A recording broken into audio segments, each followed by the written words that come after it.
Concentrez sur mes systèmes pression. Descentrez avec moi.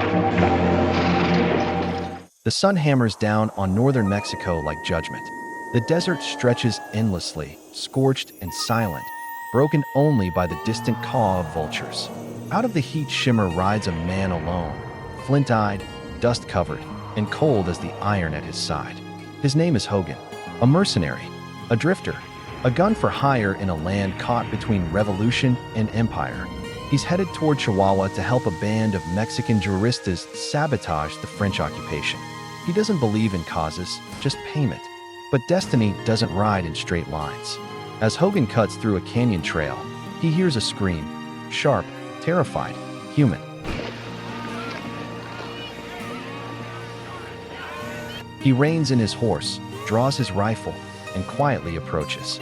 What he finds shocks even him. 3 bandits surround a woman, a nun, tied to a tree, her habit torn, her mouth gagged. One of them draws a knife. The scene is brutal, merciless. You can have 4 of us. We also got some mighty fine whiskey here. Yeah. Waiting for you. Hogan acts without a word. He fires. 1 man falls. The others scatter and die just as fast.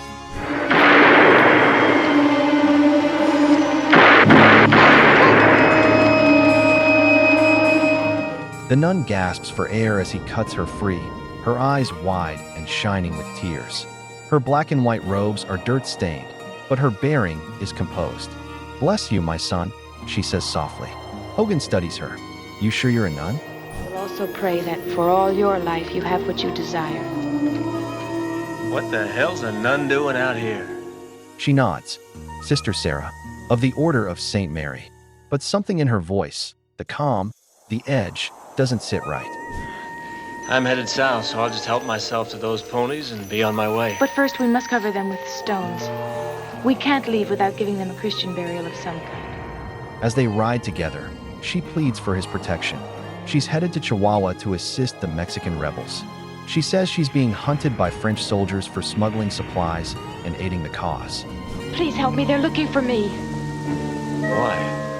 I was raising money for the Mexican army and they found out. I had to run in the middle of the night, please.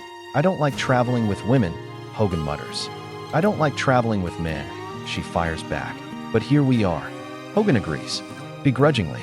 Their journey begins, 2 strangers under one unforgiving sun. To stir up the stream bed any more than we have to. Why did you put that dead man on the horse?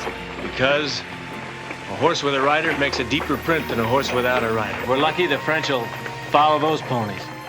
Bound by necessity, distrust, and something neither of them yet understands. By day, they ride through a land ruled by fear. French patrols prowl the roads, hunting revolutionaries. Concentrez sur mes systèmes pression. Descentrez avec moi. Bandits stalk the weak. Sarah wears her habit like armor, but it's her wit that draws more blood than any blade. She smokes cigars. She drinks from Hogan's flask. She swears when the mule kicks her and laughs when Hogan grumbles about it. "You're the damnedest nun I ever saw," he tells her one night by the fire. "Maybe you haven't been looking in the right churches," she says, eyes glinting over the rim of a whiskey bottle. But beneath the humor, Hogan senses danger. She knows too much about French movements. About 200 and some cannon. How do you know all that? The French officers wanted to learn to speak Spanish. So my mother superior assigned the task to me. I also speak French. Military protocols, even explosives. When they discover a French-held bridge being guarded by soldiers, Hogan plans to destroy it. To his surprise, Sarah insists on helping. She distracts the guards while Hogan crawls under the structure with a satchel of dynamite. The plan works flawlessly, until one guard gets suspicious.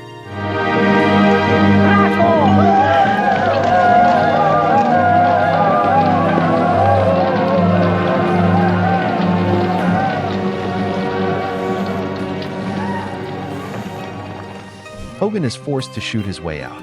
The explosion rips through the quiet night, collapsing the bridge and sending French supplies into the river below.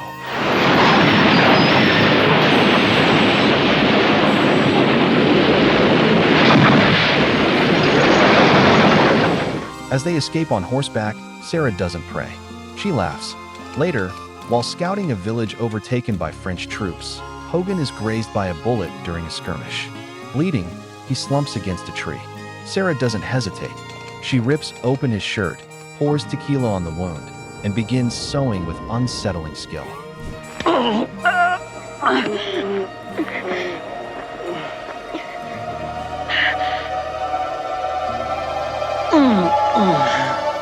What kind of nun sews up bullet wounds? Hogan groans.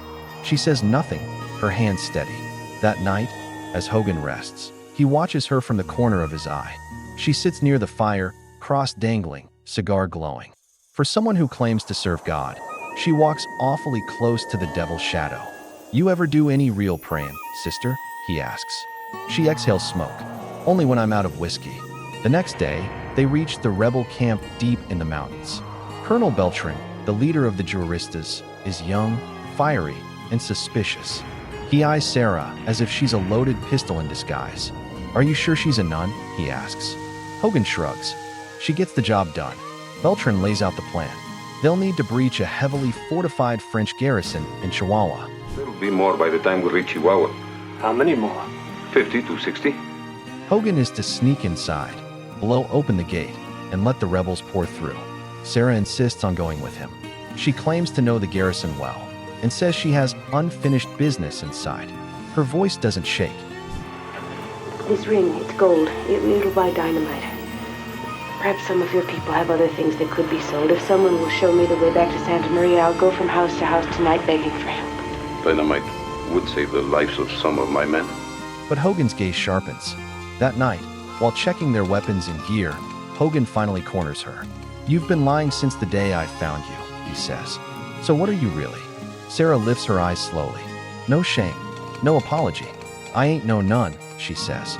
"I'm a prostitute." Silence. "I put on the habit to get out of a French fort. I killed an officer who hurt one of my girls. They've been hunting me ever since." Hogan stares for a moment. Then he laughs, a full, raw, belly-deep laugh, despite the pain in his stitched side. "I knew it," he says. "You cuss too good for a holy woman." She smirks and passes him the whiskey. He takes a long pull, then raises the bottle. "To Sister Sara, whatever the hell she is." She clinks it gently. Amen. Morning breaks over the rebel camp in the Sierra Hills. Smoke curls from cook fires, and rifles are being cleaned for war. But while others prepare with chance and strategy, Hogan and Sara prepare with silence. The truth is out.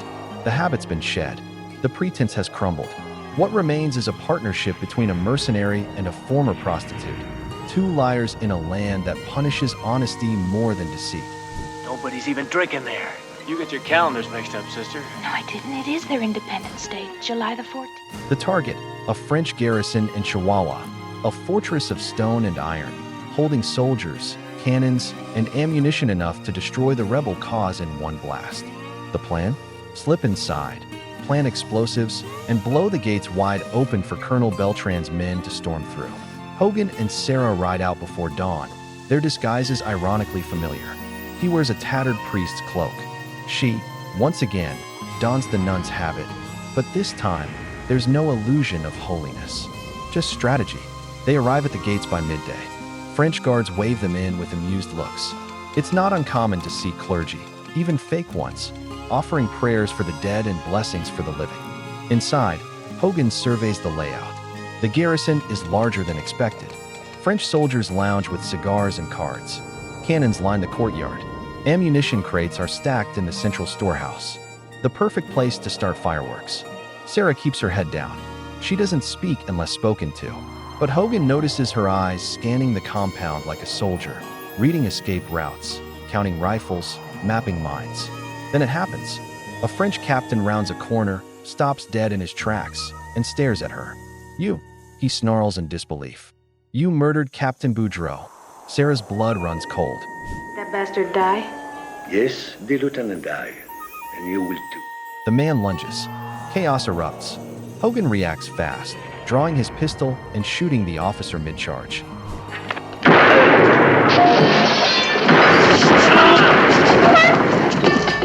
Gunfire explodes through the courtyard. Soldiers dive for cover. Alarms ring out. There's no more hiding now. Hogan grabs Sarah's hand and pulls her through the gunfire. They duck into the munitions room as bullets strike the walls like hammers. Hogan limps. He's been hit in the leg, but he doesn't stop. Sarah yanks open a crate of dynamite. No hesitation. They set charges as French soldiers scream orders outside the door. Fuse is short, Hogan mutters. We better run like hell. They race through the halls. Hogan stumbles. Sarah throws his arm over her shoulder.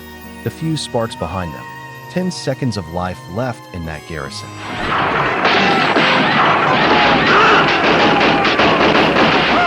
They burst out the side gate, just in time. The explosion tears through the heart of the fort. Flames rise. Smoke bellows into the sky. Ammunition ignites. Cannons topple like toys. Outside the walls, Colonel Beltran sees the signal. The rebels charge. The battle that follows is swift and savage. French soldiers scramble, disoriented. Rebel forces pour through the shattered gates. The courtyard becomes a war zone. From behind a wall, Hogan and Sarah watch it all unfold, bloodied, breathless, alive. When the fighting ends, the Mexican flag is hoisted above the rubble.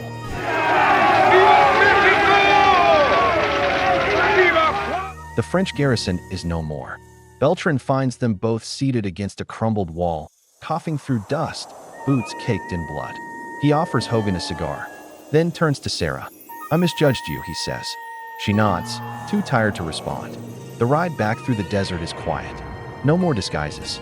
No more secrets. Hogan's leg is stiff, bandaged in silence. Sarah rides beside him, not as a nun or rebel, but simply as herself. As dusk settles over the hills, they make camp one final time. A fire crackles between them. There's nothing left to say, and yet everything. You still don't like traveling with women? Sarah asks, voice soft. I still don't, Hogan says, lighting a cigar. But I've made exceptions. She tosses him his flask. He catches it, drinks, and nods in thanks. You know, she says, for a mercenary, you're not all bad. He smirks. And for a nun, he says, you're one hell of a liar. They share a long look, not of love, but recognition. A kind of peace between two people who stopped pretending and still found a way forward. As the fire dims, they ride off into the horizon, side by side. Not saints, not villains, just two mules carrying the weight of their past, and maybe, just maybe, a future they never expected.